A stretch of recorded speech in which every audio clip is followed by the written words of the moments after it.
everyone, and welcome back to another edition of Open Sports Page. I'm Amber Wilson. And filling in again for Sid Rosenberg, I'm Andy King. We have a tremendous show for you today, as we will let you know how much it will cost to own a piece of Shea Stadium and why Al Groen hates freedom of speech at football games. But first, let's take a look at the front page. That's right there, Amber. The NFL season finally kicked off with a bang on Thursday night. The Super Bowl champion Giants began their title defense with a 16-7 win over the Washington Redskins. Plaxico Burress and Brandon Jacobs both looked very impressive with their performances. Meanwhile, first-year head coach Jim Zorn and quarterback Jason Campbell, not so much. What are your thoughts and takes from the game? Yeah, I think Washington's in a little bit of trouble this season, which didn't really surprise me. Obviously, entirely new offensive scheme that Campbell has to learn, or had to learn, rather. Yeah, I was surprised the head coach maybe looked as uneasy as he did. He looked really uncomfortable. Before the show, you had spoken to me, and you know, we were talking about how Clinton Portis even seemed to be maybe advising him at certain points on the sideline. Which can't be the best thing in the world for you. That's never a good sign. I thought New York looked pretty good. I thought your Giants looked pretty good. I thought Eli looked really solid in the first half.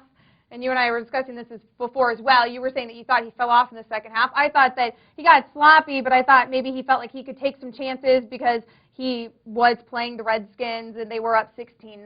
Well, I'll start with the Giants. The Giants look great. They look great. The defensive line, we talked about that the other day. Right, Amber, that was a big question mark. And the defensive line stepped up. Yeah. Kiwanuka looked good. Yes. Justin Tuck looked good. He hit a big play where he exploded through the line and stuffed Clinton Portis about 3 or 4 yards back. Right. That was very nice to see. Everyone looked at it, and especially Aaron Ross really stepped up there in the secondary. The other thing, though, for the Giants was Eli Manning. He looked good, like you said, in that first half, but all of a sudden, second half, got comfortable with the lead and started making boneheaded moves. Had a bad interception, had a couple passes where he forced it into coverage that he didn't need to be. I don't need to see that. I'm not expecting Eli to throw for 300 yards and 4 touchdowns like his brother, but I'm looking for him to at least not make mistakes.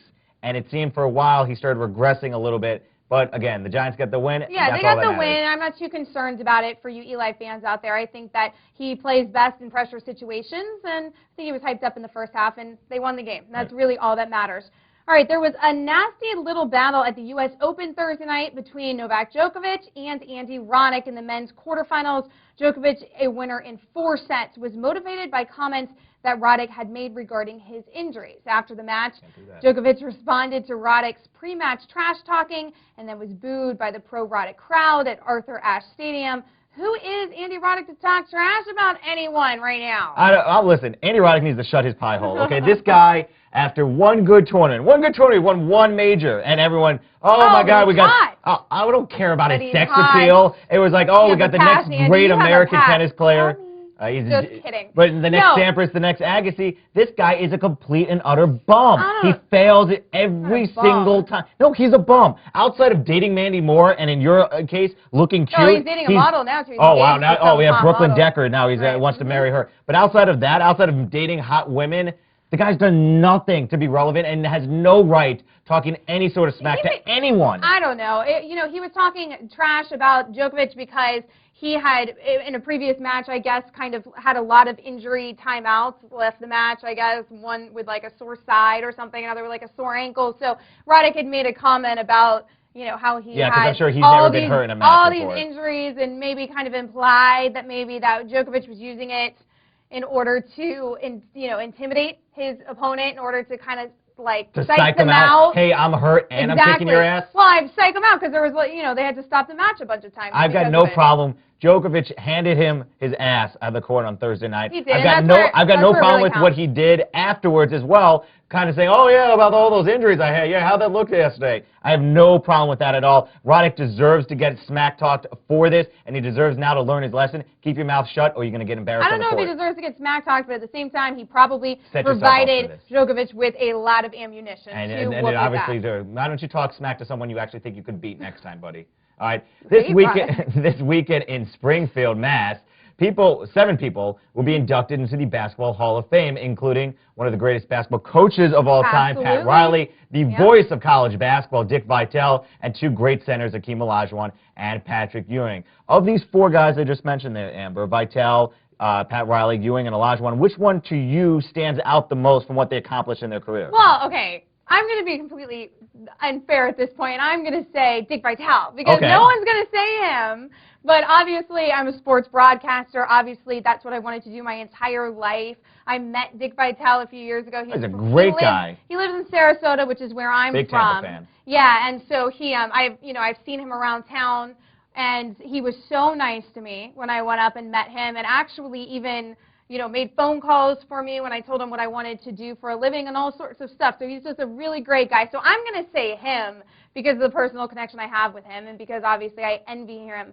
on a professional sense coming from where I'm coming from. I've always had the all utmost these people, though, I mean... They're all great. They're all great. They all deserve to be in the Hall of Fame.Ewing's NBA career was pretty good, but he was a monster in college. And, right. And this is the Pro Basketball Hall of Fame as opposed to the NBA Hall of Fame, which is something I've always had a problem with. At least baseball, really? it's Major League Baseball's Hall of Fame, but with football, it's the Pro Football Hall of Fame. So they take into account what you did in college.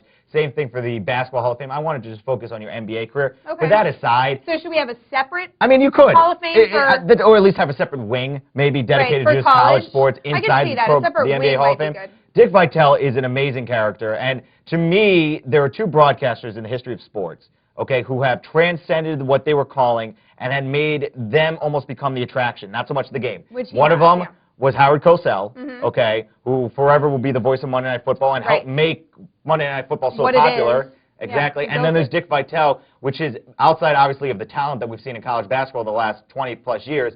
He has been the guy pushing college basketball to the main front. He popularized. He made it more mainstream. He did. People using him as catchphrases. He became a character after a while, but Dick Vitale is a huge, important figure to the history of college basketball and why that game is so popular. With all that said, Pat Riley's the most important guy. Yeah, 38 years involved with the NBA here, obviously. He's been involved with 7 championships. And what he did in college, played for 5 Kentucky. as head coach. Played in Kentucky and then as a player, absolutely. You really can't discount anything he has ever done. Well, I know. You could discount a couple of things he's done because there's been some shady things. The whole stabbing Stan Van Gundy in the back not once but twice.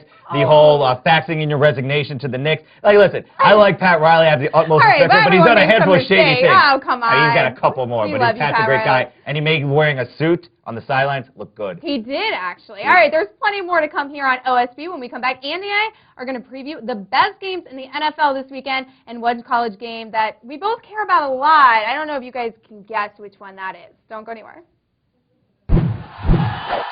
For more great videos, check back every day on opensports.com.